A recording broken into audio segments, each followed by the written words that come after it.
Welcome back to NAHB Power Hitters, to another exciting episode. I'm your host, Michael Thomas. Here with me today, David Ward. David Ward is the Executive Vice President of MAA. They are one of, if not the largest apartment owner and operator in the country with over 100,000 units. And they are also listed on the S&P 500. So they are very large players in the apartment industry, and we're very excited to have David here. We look forward to hearing what he has to say. David, welcome to the show. Hey, Michael. Yeah, thank you. Look forward to our time together and talk a little bit about what's going on in this kind of a crazy market we're in these days. Yeah, I appreciate that, David. We certainly are. You know, for the benefit of our viewers that maybe aren't as familiar with kind of the top of the line real estate investment trust business that you're in, could you give us a little bit of the background that you have and then a little bit of MAA so folks kind of understand where you all sit in the market and how you operate? Yeah, I'm the Executive Vice President of Development with MAA. My background, I've been with MAA for 4 years. I came via merger. I was formerly with Post Properties and was Chief Investment Officer there and ran our development platform.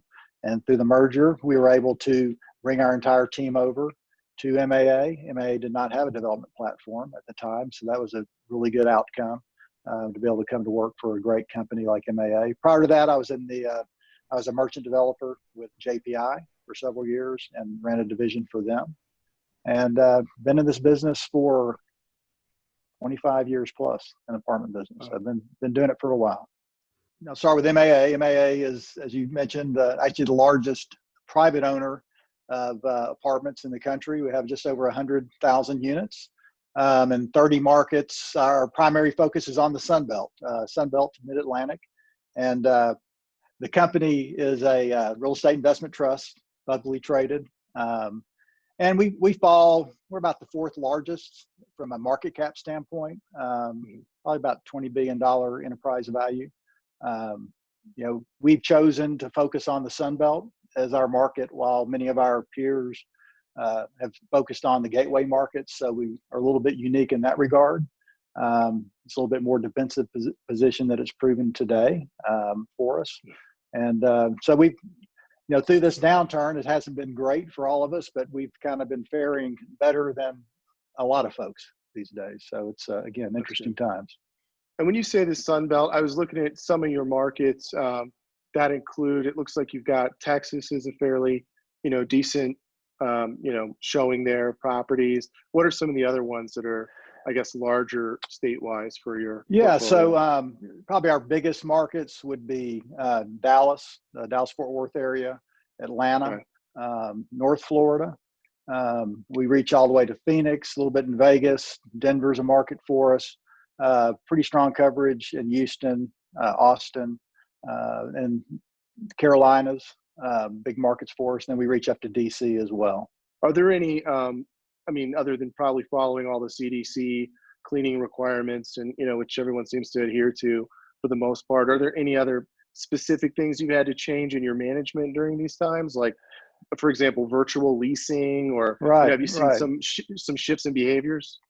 Yeah, we are back in the office, really take the position that our frontline folks have to work. So, we need to get in the office. We spent a couple of months generally with stay-at-home orders, but we've moved everybody back into the corporate office. I believe collaboration is of high value.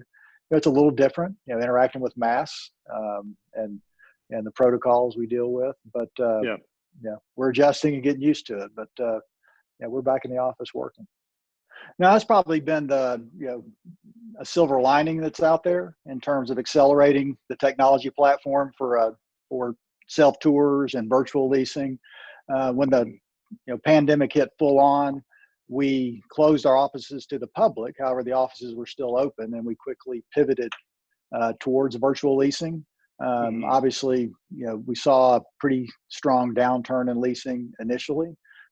April was a tough month, but interestingly, May, June, the numbers came back really strong. And we found that, and then we've since opened our offices again. We've since, for the most part, opened our amenities other than where regulations won't allow it. And so we've tried to give our residents back, full access to what they're paying for in their rent.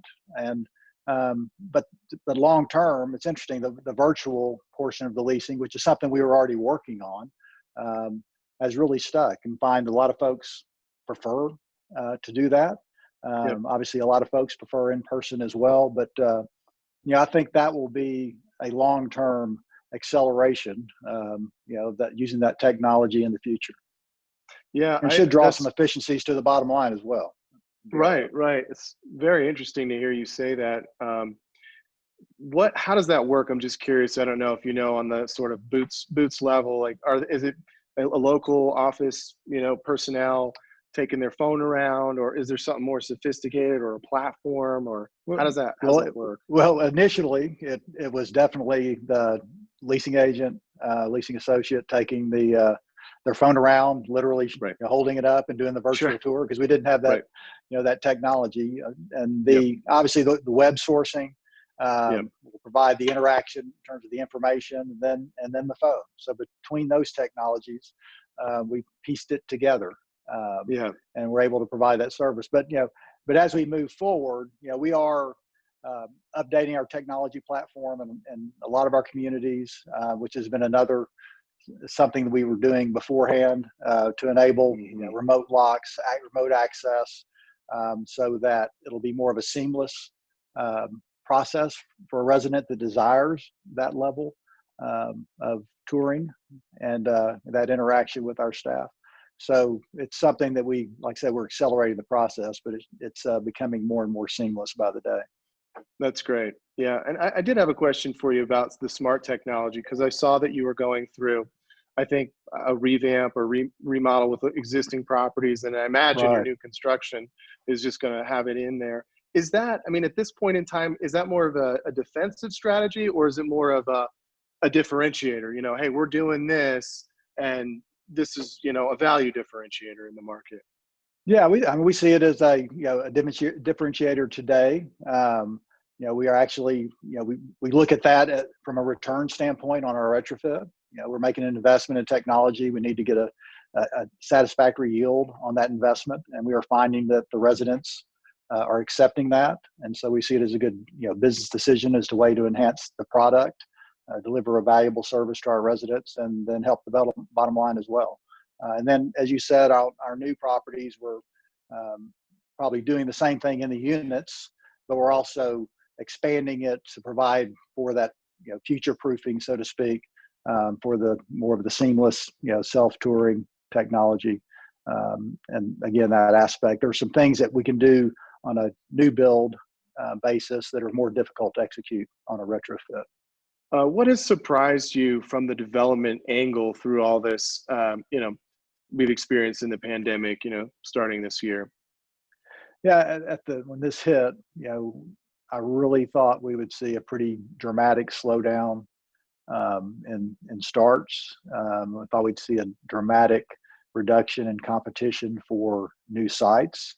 And while we have seen a slowdown in starts, in the numbers, when you're out in the market competing for new deals or talking to contractors, it just doesn't seem like anything's missed a beat. We looked at a deal in Denver that we thought would be lightly bid because of the situation we were in, and there were 12 offers on it, and at pretty healthy prices. And so the market's far more active than I would have thought, given the amount of uncertainty that really kind of is still out there, especially on the from a development standpoint. And the construction side, we may see some reduction in the future, but as of now, it's probably neutral to slightly down at best. Okay. Maybe even up in a couple of areas. I wouldn't have expected the single family market to take off like it has, and lumber pricing to be at almost an all-time high.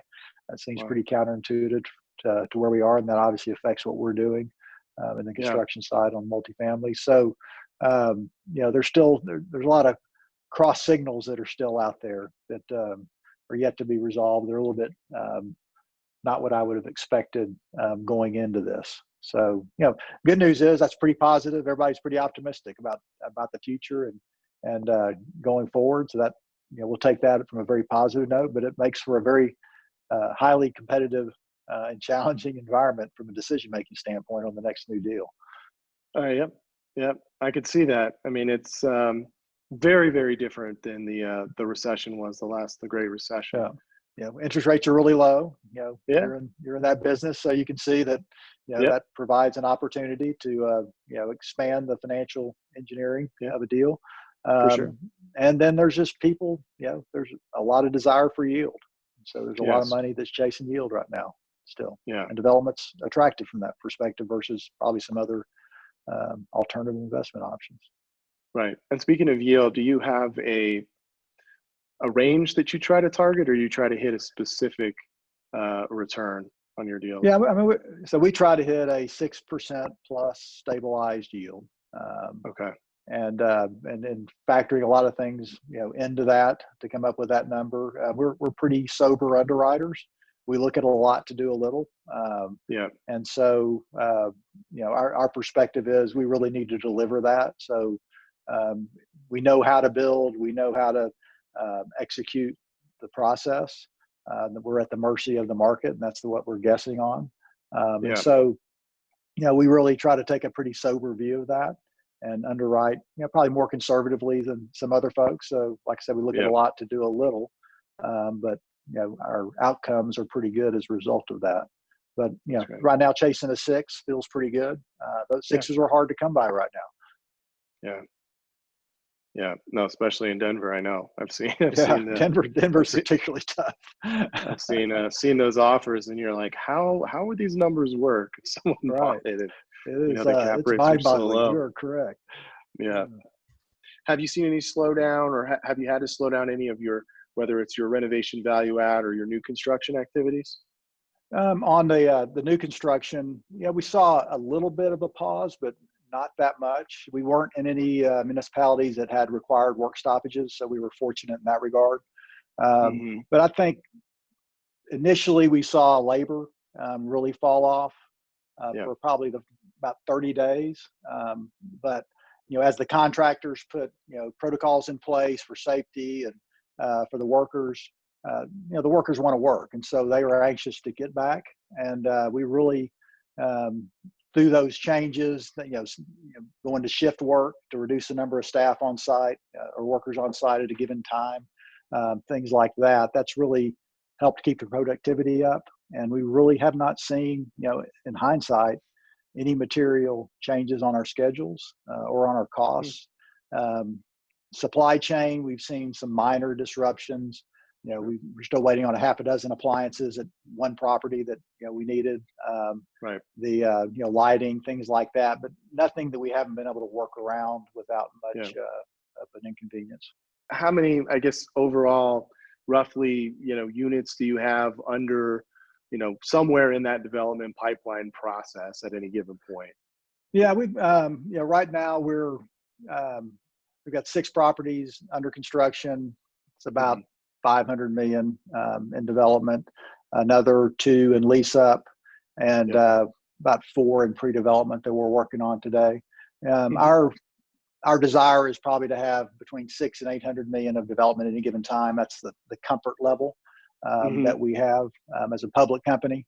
And to have that component of our business, it's really a growth component of our business. We grow in 2 ways. One is obviously growing the bottom line, growing our revenue stream over time, but external growth, we get that via development and acquisitions. And development is a more accretive way for us to go execute the business. And then acquisition is just a good way to put out money, quickly, obviously, and get immediate returns. Right. And how long roughly do you have, do you set aside timeline for new construction, or let's say like a value add kind of rehab? On new construction, it's today in most of our cities, it's about a 12-month pre-development period. So from the time we put eyes on the site until we start construction, if it's already an entitled site, it's probably about a year to get something going, get it designed and in play. Construction period, depending on product type, we're delivering units in 15 months to 18 months on a garden property, 18 months to 24 months on a wrap property. So those timelines are extended. A lot of that was due to the labor shortage we were already enduring before the pandemic hit. Right. But it's, and then the lease up. So it's probably a 4-year round trip on most deals. Right. A On garden most deal deals. might be a 3 years, and a wrap deal closer to 4 years. And that's the stabilization and lease That'd be up. the stabilization, right?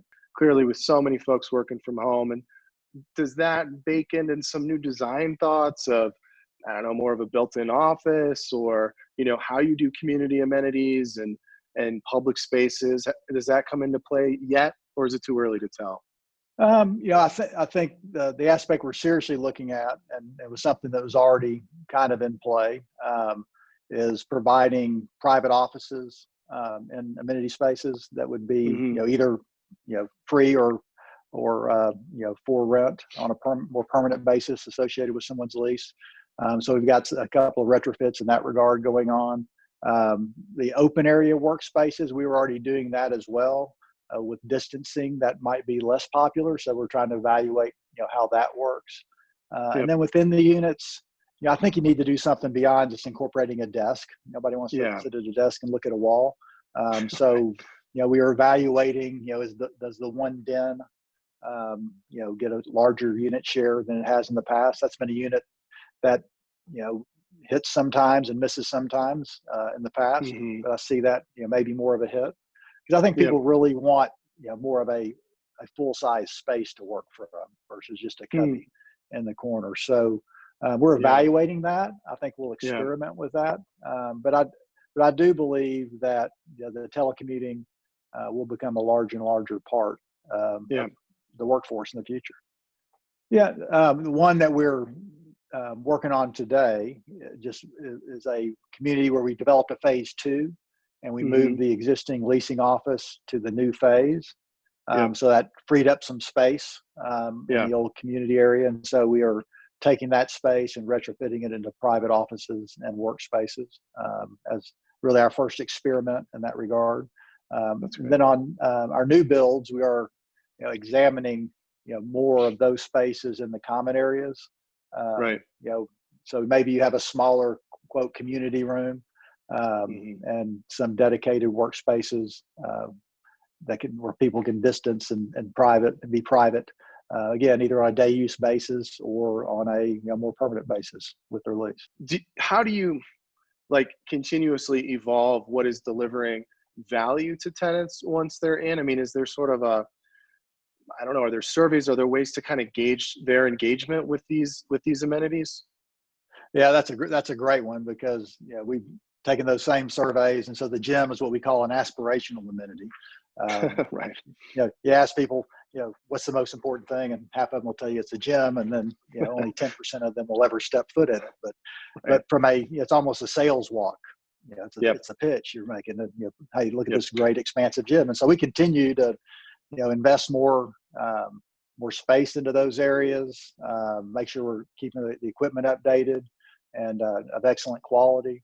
And there's always, it always is used by some folks, so it activates the space and animates it for when you're walking tenants through or potential prospects through. So it's I think that we will continue to emphasize that. Where we go with the social distancing, and obviously our hope is that we get back to the new normal is something like the old normal. But we'll see. If we need to provide more space just to space out the equipment, that's to be seen. Right. But the other area of amenities is just more outdoor space as well. So, an outdoor terrace, being able to open potentially the fitness area to the outdoors. More expansive, pool decks. Just really looking how we program our courtyards, especially more of the high density locations. So trying to get a roof deck out there where you may not have done that. Maybe a bigger pool courtyard. Better balcony areas for people to get outside, things like that. So those are things that I think will be desired and demanded by residents in the future. Yeah, I think so. That's a good point. And why the Sun Belt? I know you mentioned the competitors and the gateway markets. Why do you target these markets in particular? What is it that attracts your investments there? They've just always been just really high growth markets, Mm-hmm. and especially the primary drivers like a Dallas or an Atlanta, Yeah. um, and and and now Phoenix and a Denver. So I mean, Mm-hmm. they just always had great economic engines that draw Yeah. people, especially the 18 to 35-year-old prime renter, into these markets. And yeah, the knock on them has been that they're very competitive from a development standpoint, and they are.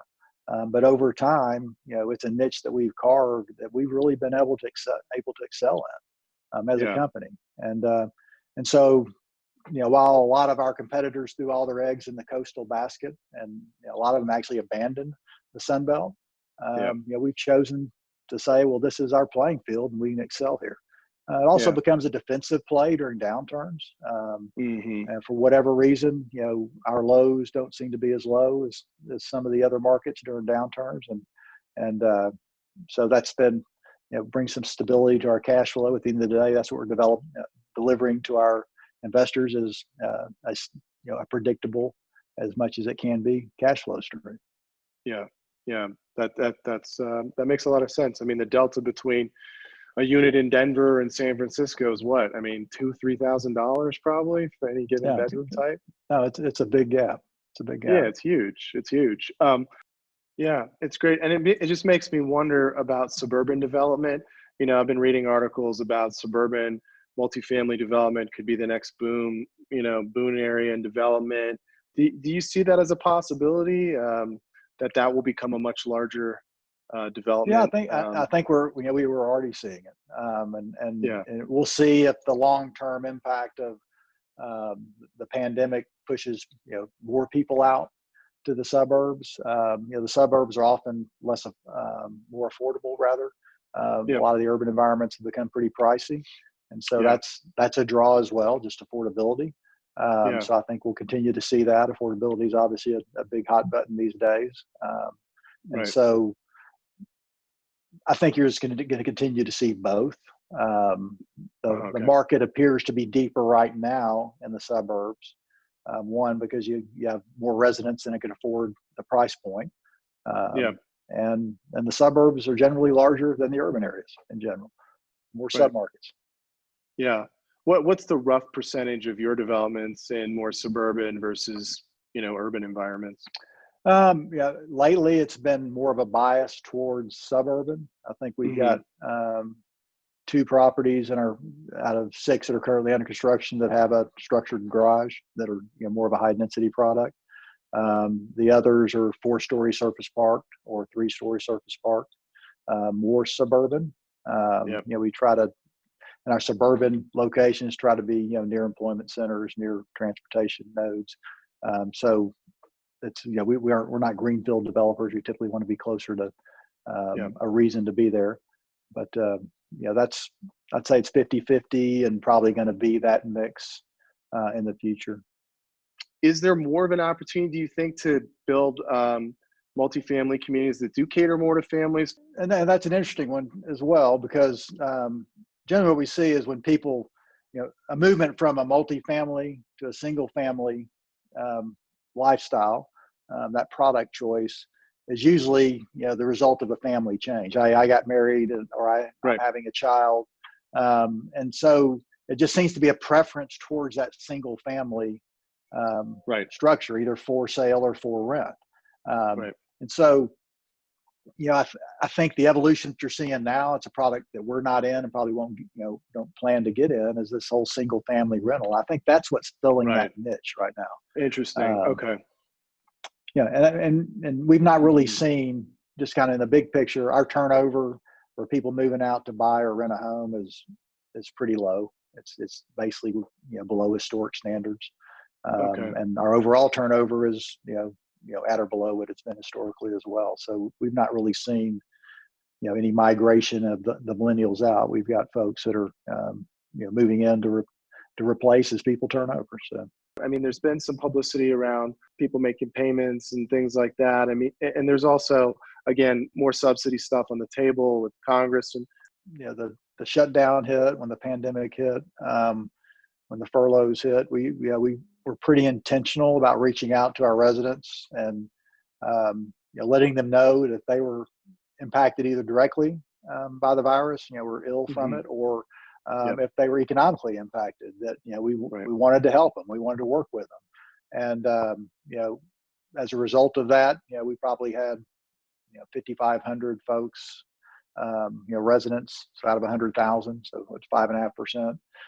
In April, reach out to us, and we worked out payment plans with those folks. In May, that number decreased to 5,000, and I think last month it was a couple of hundred.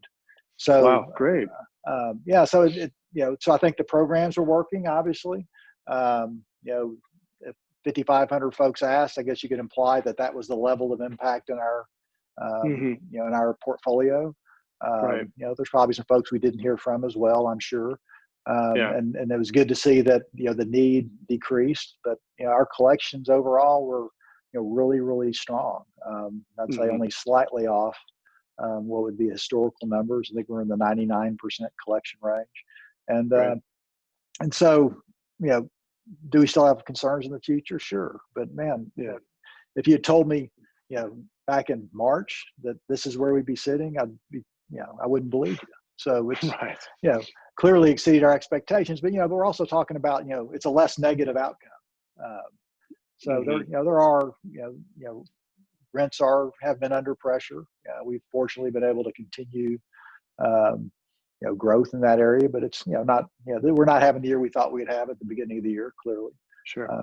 The economy is under pressure, and we're feeling that, and everybody's feeling that.